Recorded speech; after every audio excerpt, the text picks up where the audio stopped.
জয় জনগণতান্ত্রিক বাংলাদেশ জিন্দাবাদ।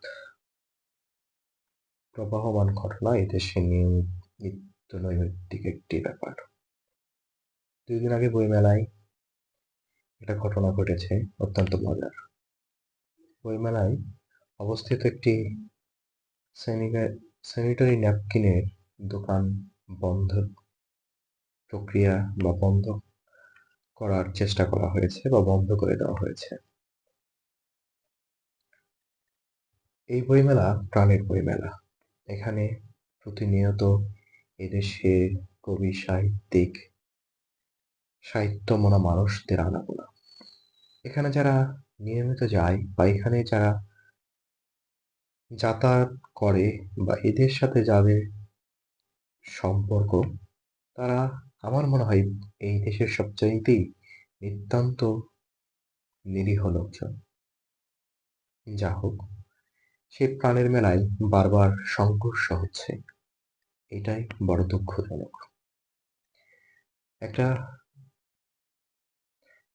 জায়গা যেখানে ঝগড়া হওয়ার কোনো সুযোগই নেই, সেখানে যখন ঝগড়া হচ্ছে, সেখানে যখন কন্দল তৈরি হচ্ছে, তখন স্বাভাবিকভাবেই ভীতির কারণ। বইমেলায় কয়েকদিন আগেই একটা স্টল বন্ধ করে দেওয়া হয়েছে।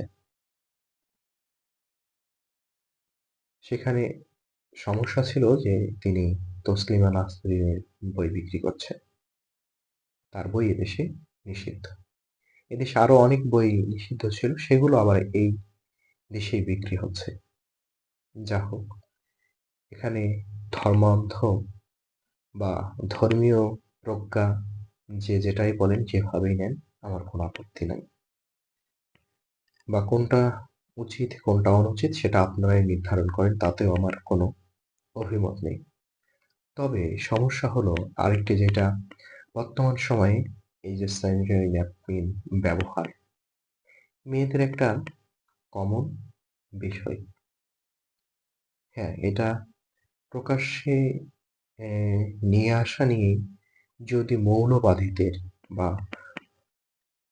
ধর্মীয় গুরুদের একান্তই সমস্যা হয়, তাহলে এটা একটা মূর্খামি।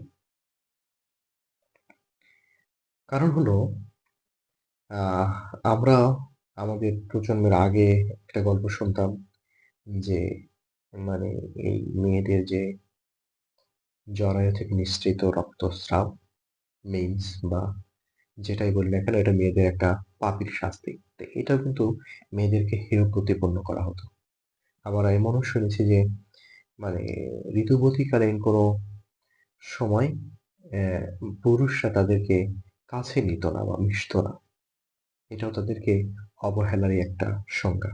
অথচ রাসূল সাল্লাল্লাহু আলাইহি ওয়াসাল্লামের হাদিসে এসেছে যে আমি আহ, বিবি আয়েশার একই সাথে আহ, থাকছি বা একই চায়ের কাপে পানি খাচ্ছি বা একই বিছানায় শুয়েছি, সে সময় আমাদের হযরত আয়েশা রাদিয়াল্লাহু তাআলা আনহা ছিলেন ঋতুবতী।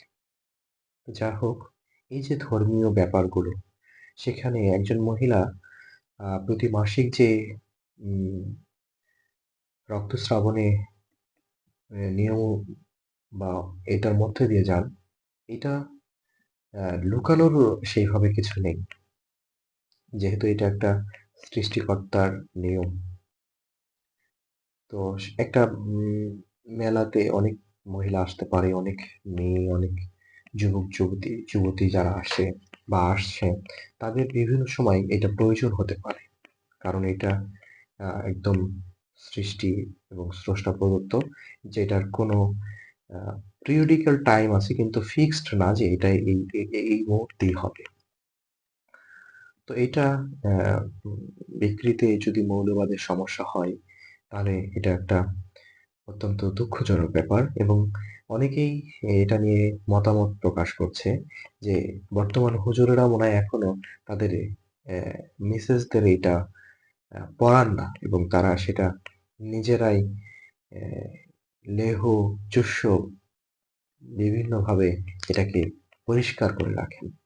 তো যাই হোক, এই যে মানুষের প্রতি মানুষের যে ঘৃণা বা অপবাদ। তো আপনি একজনকে হেয় প্রতিপন্ন করতে চাইলে বা আপনি একজনকে ছোট করতে চাইলে আপনিও কিন্তু কোনো না কোনোভাবে ছোট হবেন। যেখানে আপনি মেয়েদের এইটাকে হেয়ভাবে বা তাদেরকে ছোট করে দেখার চেষ্টা করছেন, তখনই সেটার ফিডব্যাক দিচ্ছেন যে মৌলবীরা এটা হয়তো তারা এখনো তাদের মিসেসদের কিনে ব্যবহার করান না। দেখেন এখন কথাটা কেমন হলো? এখানে ধর্মীয় এবং মৌলবী ২ টা মানুষদেরই এখন কতটা অপমান করা হলো। তো আমরা চাইবো বা বিশেষ করে আমি চাইবো যারা মুসলমান তারা একটু গোঁড়ামি থেকে বের হয়ে আসুন। ধর্ম সম্পর্কে আরো জানুন, মানুষকে জানান, তবে সেটা ধর্মকে বিকৃত করে নয়। বিশেষ করে এই মহিলাদের যে ঋতুস্রাব, মেন্স বা মাসিক পিরিয়ড যেটা হোক এটাতে এত গোমরামি করার কিছু নেই। এই আমাদের দেশের জাতীয় কবি কাজী নজরুল ইসলামের এই উক্তিটা এরকম যে, "আপনি কাউকে পীড়া দিলে সে পীড়ন এসে ফেরত দেবে আপনাকেই কোনো না কোনোভাবেই।" তো বইমেলায় আপনারা বারবার আঘাত করতে যাবেন না। এক, যারা মৌলবাদী আছে যারা এদেশে স্বাধীনতাই পছন্দ করেন না। তারা এই দেশে এই বাংলাদেশের স্বাধীনতা উপভোগ করতে চাচ্ছেন। যাই হোক করেন, সমস্যা নেই। ক্ষমতায় আসেন, এদেশে ইসলাম প্রতিষ্ঠা করেন, তাতেও কোনো আপত্তি নেই। তবে সেটা কারো যেন জবরদস্তি না হয়। ইসলামে কারো উপর জোর করা একেবারেই নিষিদ্ধ, কঠোরভাবে। আপনারা যারা ইসলাম প্রতিষ্ঠা করতে চাচ্ছেন এই দেশে, আল্লাহর ইসলাম আল্লাহর প্রদত্ত দ্বীন ইসলাম এইভাবে প্রতিষ্ঠিত করার কোনো মানে হয় না। তিনি এইভাবে এই ভূখণ্ডে ইসলাম প্রতিষ্ঠার জন্য আপনাদেরকে কোনো দায়িত্ব প্রদান করেননি।